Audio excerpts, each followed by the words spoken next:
Hey guys, what's going on? John here from What's Spinning, here tonight to chat about this new Lemon Twigs album, Songs for the General Public. The Lemon Twigs are a Long Island-based psychedelic rock, glam rock, psychedelic pop band. These are my hometown boys. I was born and raised in Hicksville, so were they. Who for a while they really started to put themselves on the map, they kind of puzzled me. Their debut, The Lemon Twigs Do Hollywood, I thought it was okay in parts. I'm partial to these words. However, I didn't think the duo were giving it really their all. I thought they were so much better than just kind of casually ripping off the sound of the 60s. I did enjoy their follow-up, Go to School, a lot more though. While this album is way too long for its own good and had a narrative that really perplexed me, still to this day, they made up for it with passionate performances and some of the catchiest songs they'd ever written. Also, this album just showed up around the time that I was at the peak of my Foxygen fame, and it kind of reminded me of what Jonathan Rado and Sam France were doing at the time. Hell, these guys have opened for them.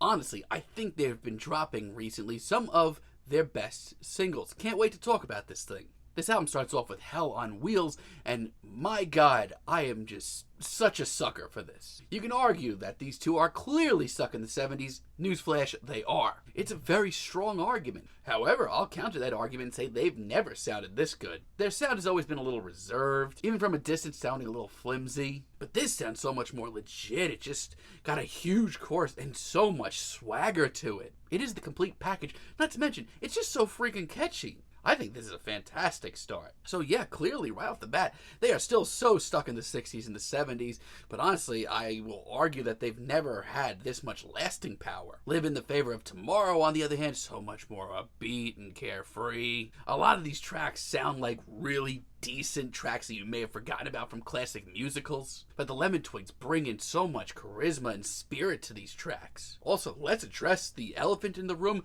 the vocals. Honestly, the vocals on their albums have always been sort of a down part for me, but these are so much better. They sound great and just maybe in their comfort zone still, but they are oozing charisma right now, and I love that. No One Holds You Closer Than the Ones That You Haven't Met, honestly, is a little bit more artsy, a little bit more dainty sounding, but it's just as catchy. I think it's honestly the songwriting here that I love the most. Just so quaint, so relatable and likable. I mean, compare this to some of the weirder tracks on Go to School. I'll take this any day. It's also just super adorable and kind of funny at points. And no joke, for a deep cut, Fight might be one of my favorite tracks here. It's just so incredibly catchy and has just enough of a modern twist to really make this last. And I mean that. I feel like the Lemon Twigs are finally writing a slew of tracks that I will remember 6 months from now. They don't just sound good for the moment. Now, I wish I could say I adore every track on this album, but a lot of the lighter tracks here, a lot of the more stripped down numbers still aren't my cup of tea. Take, for example, Somebody Loving You. When this track comes on, all of a sudden, it's just really bad. Brings down the entire mood of the album.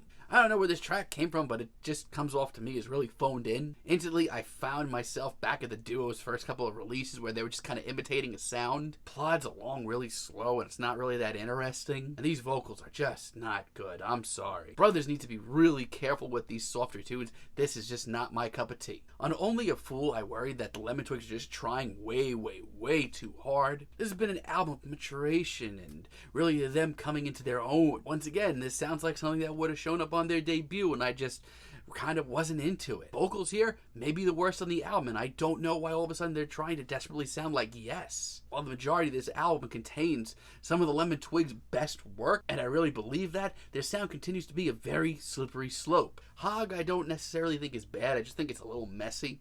I actually really love the very elegant, grandiose sound of this track. And my god, when they try to write a hook, they really nail it. That is one thing about this album that I can't say a single bad thing about. I think the good outweighs the bad on this track, but these vocals are very hit and miss once again. Why Do Lovers Own Each Other? I feel a lot of the same things about. I'm really not into the very carefree nature of this track. It's just so light. I think it's very quaint and sweet at points, but nothing about this track to me stands out. I hate to say it, but continued very stripped down nature of some of these later tracks are really making me lose interest. And Ashamed as a finale, I feel a lot of the same things about. Now, as far as the vocals go on a stripped down tune, this is the best track here. But everything else on this track is just so tame. I could handle a ballad, but this just isn't the recipe. However, a lot of the rest of the album is really a lot of fun. I don't even think that the Lemon Twigs have reached their full potential yet, but I think they're pushing out some of their best tracks to date. Moon is pretty great. I love the bluesier, more tragic nature to this track. It's also a little out of their comfort zone. It almost sounds like an old school piano ballad.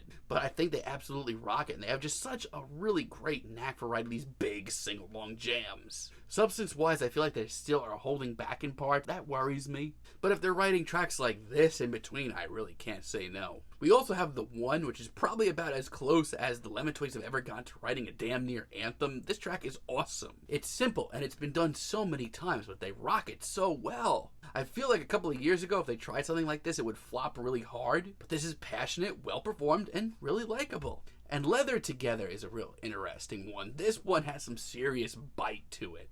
I saw these guys at Bonnaroo 2 years ago, and let me tell you, they absolutely killed it. They absolutely put on a ridiculous, very energetic and wild show. Here, this sounds like this weird fusion of glam rock and punk, and they absolutely nail it. I actually would like to hear more of this. I mean, yeah, the vocals aren't the best on the album, but still, this is something different. So, I will say this, the bulk of this album has the Lemon Twigs' best songs, the ones with the most lasting power, the ones that you're going to remember 6 or 7 months from now, especially these incredibly catchy hooks. Not to mention with how long their last album was, I love how slim and trim and concise this album is. However, I still worry about two things. First, they're ballads. They aren't that interesting, and I don't think that they're very well performed, honestly. And on top of that, I don't think they've reached their full potential yet. I think they could put out something even bigger and bolder than this. But still, I'm really enjoying this little album, even if some of the ballads aren't really hitting me. I think the good outweighs the bad. I'm feeling a light to decent 7 on this album, but let me know what you guys think down below. If you liked the video, be sure to give us a like, give us a subscribe, and let me know down below what you would like for me to chat about in the future. And until next time, have a great day, guys.